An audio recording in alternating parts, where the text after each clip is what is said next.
Hey there, Dengar Stu here. Today's video is about looking at a boat that had a hard grounding and is proudly sponsored by marineengine.com.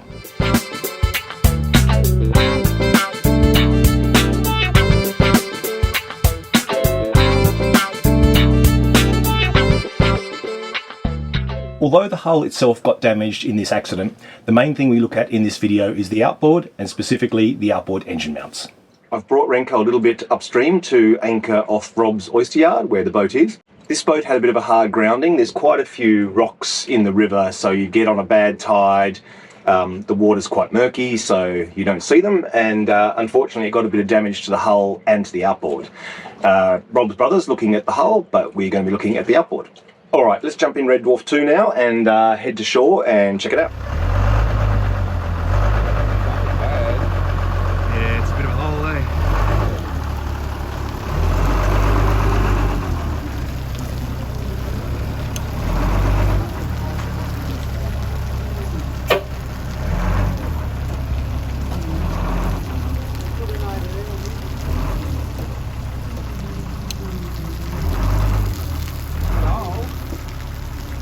We can stick weld that? Yeah, with an aluminium stick welder, yeah. Aluminium welding rod. Sticker flex. Okay, this is the casualty. So you can see here, these are pulled out as the leg's gone backwards, which has also bent the shift rod. So we're going to take the gearbox off, get the shift rod out, probably straighten it, if not replace it, and take the engine mounts off and get some new ones. All right, step one, I think there's no battery in this, so step one's going to be just lower the trim tilt manually, do the bypass and get the outboard down.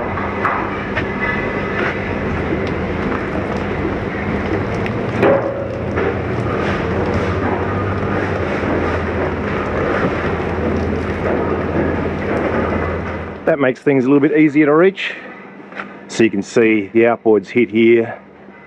Case has taken quite a bit of damage. That doesn't all look fresh though. It's had a long hard life on the river, I think. All right, let's get up, look at the top of the gear selector, see about disconnecting that. Mitch and Rob delivering a big chunk of sandstone for the island.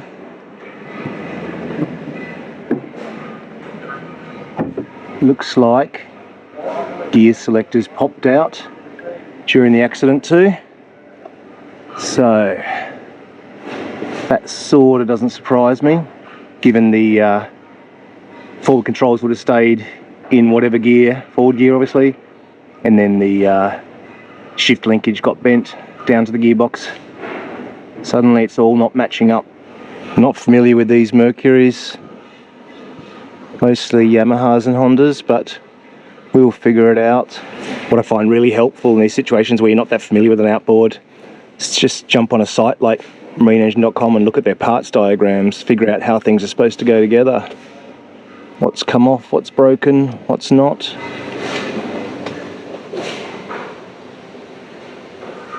Alright, so it looks like the throttle's what's popped off. It doesn't look like we need to do any work disconnecting the shift linkage, because that feels like it's flopping around. Not connected to anything anyway. 11mm, so I presume it's 7/16 or something. Okay, this is the retainer for the cable as well as the pivot pin.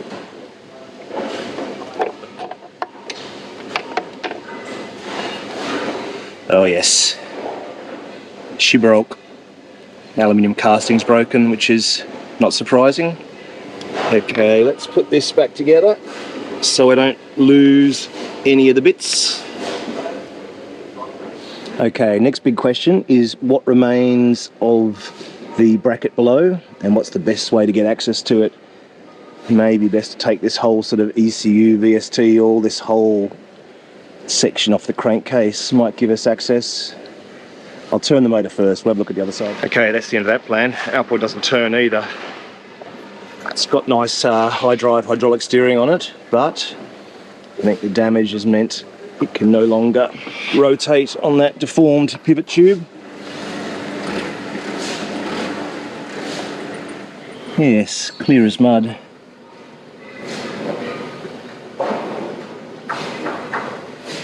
I think we're going to have to start pulling things off? Or is it actually just easier to lift the power head up?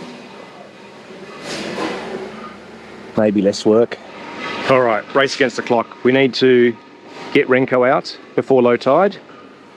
Jennifer and Adrian are pulling the engine out of this digger. I'm going to take this off. Put this little lifting eye in before I lose it again. Not that we need it yet, but I'll know where it is. Start with the hydraulic steering, I think.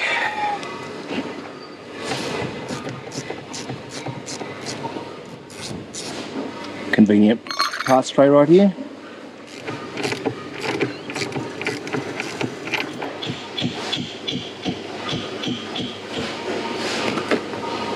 There we go.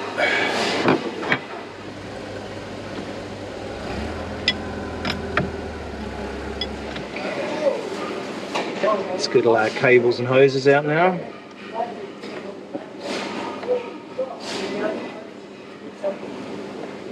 Fuel we may as well do here.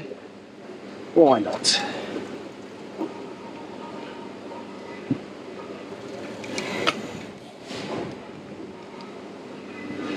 Gear selectors and throttles. Nice and easy on the Mercuries. Done. Kicking goals here. Alright, other side. Alright, what have we got here? Main ECU plug by the looks of it. Let's get that off. Lead. What you got here? Trim tilts. And blue. Very good. That's not too hard. Alright. So, what have we got now? Main battery leads. This one here goes to probably temperature sensor at the back, capillary temperature sensor by the looks of it. I'm presuming it's a tube, not a wire.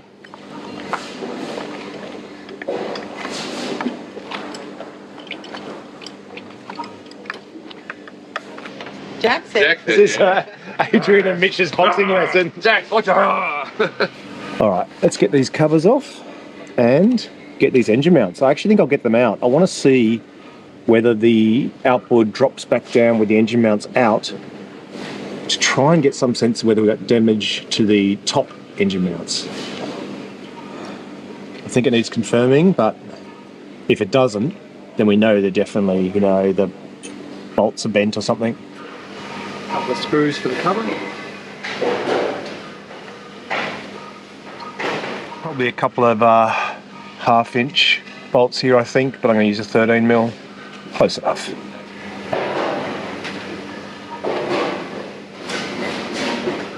I think the socket to get these off is going to look awfully like an angle grinder.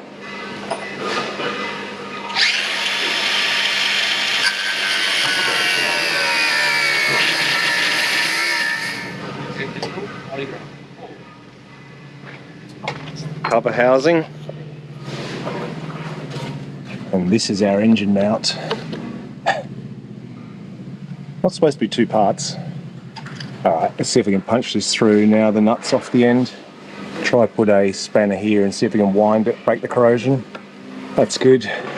It's moving, which means it will come out. There we go. One out, one to go. Other side is pretty much the same, except it's got the little grounding strap here. So, cut, 2 bolts, out. Looks like this one, the mount, well, the outside of the mount's just corroded into the bracket a little bit. Try just knock that out with a hammer. Starting to turn.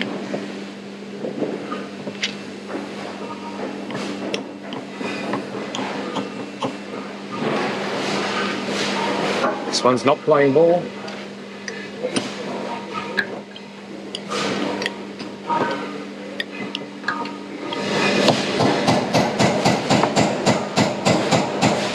Gap's starting to open up. It's definitely fighting this one. It's getting there. This is why people say, why do mechanical jobs cost so much and take so long? It's because the single instruction of remove the bolt ends up being like this.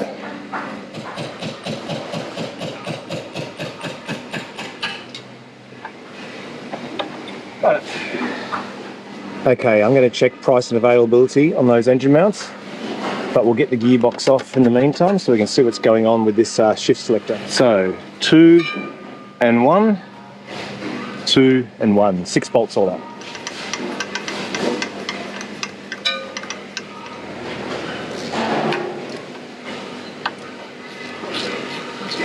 Half inch, I'd say. 1 bolt to take the trim anode off, and another bolt underneath.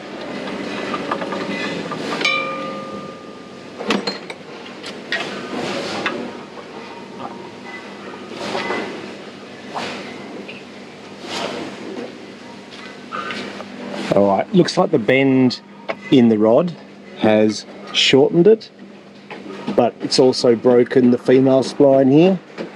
So it's come off the gearbox. You can see this little oil seal here. It's definitely been pulled up in the process. Given this rod is both bent and broken down here, I think it might actually end up making just a nice little gear selector tool from the bench. I think it's worth replacing. I will get quotes on it though. So we need quotes on engine mounts, selector, and then the bracket that broke under the power head. Before I forget, let's get this painted over bung out, because really need to get all the water out of here. You know, there's no way this can be repaired while it's dripping like this. So get the bung out, tip the bow up, let it dry. Did you find the oil leak? Yeah. Where was it? Plug blown out the side of the block. Oh really? Like a Welsh plug? Yeah.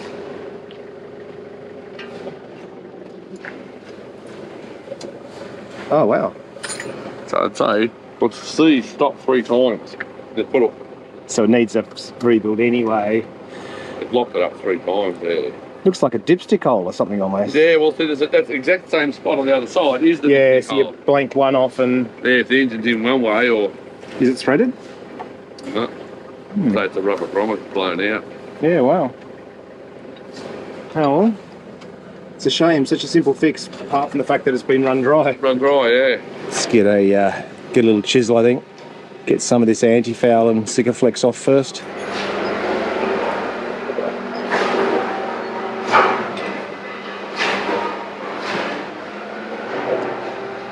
That's a bit disappointing.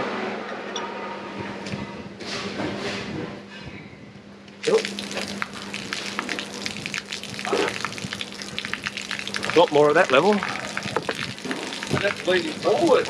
Yeah, wait till you tip it up. The bottom bilge had nothing though.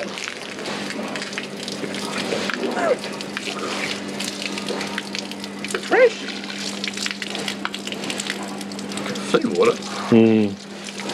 It must have sunk quite a way.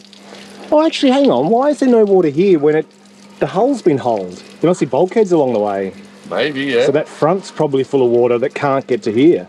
Yeah, maybe, yeah. Because it's not like it can go through a hole in the hull. Yeah. You got to get the Sikaflex off first.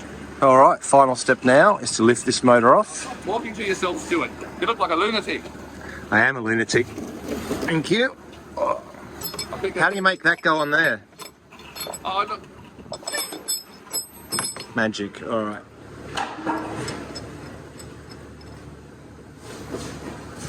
Adrian's grabbing the fronter. Take this off, and then we're going to go back to that boat that's sunk, back to random and fix that.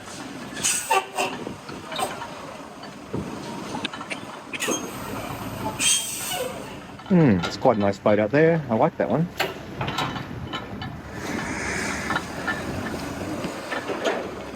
It's not going to fall, is it? No, I don't think so. All right? Well, I'll just undo it. You just say when.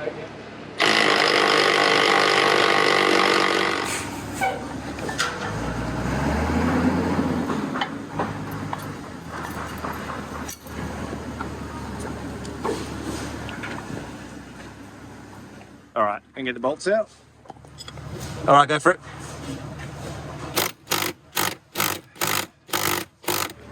It's all yours. Take the cowling down. All right, off it goes.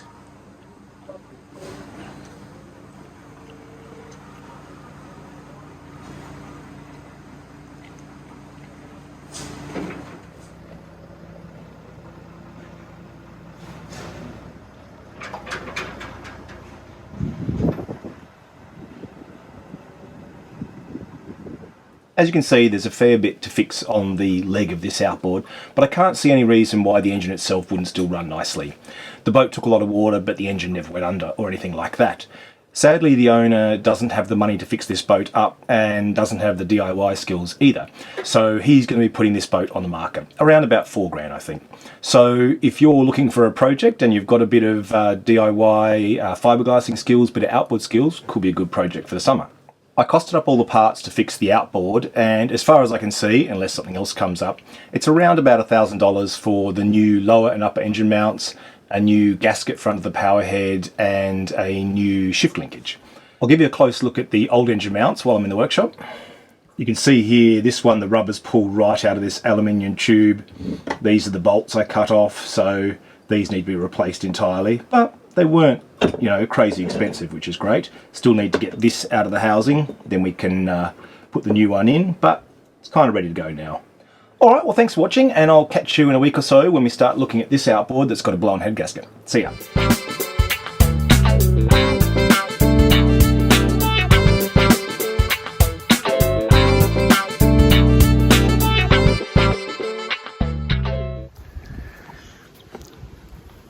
Look at this. The area's looking nicer now, but I just noticed a green tree snake on the ground from up on the balcony. Let's go have a look at him. Has he disappeared already? Oh, there he is. There's his head poking up. Hello, buddy. How are you? Don't let the chickens eat you. Because I reckon Daffy'd have a shot. You look like a big worm to her. Here you are. Did you hear the word worm?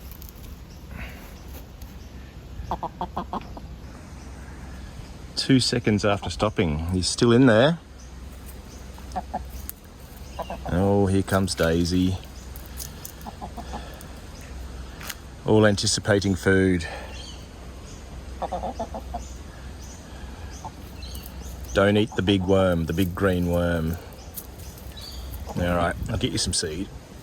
So this area here that's always been super messy, Scott's levelled it. Going to put a floor in there so it'll become a bit of a tool shed rather than being just a big ugly mess. Progress, Daisy, what do you reckon?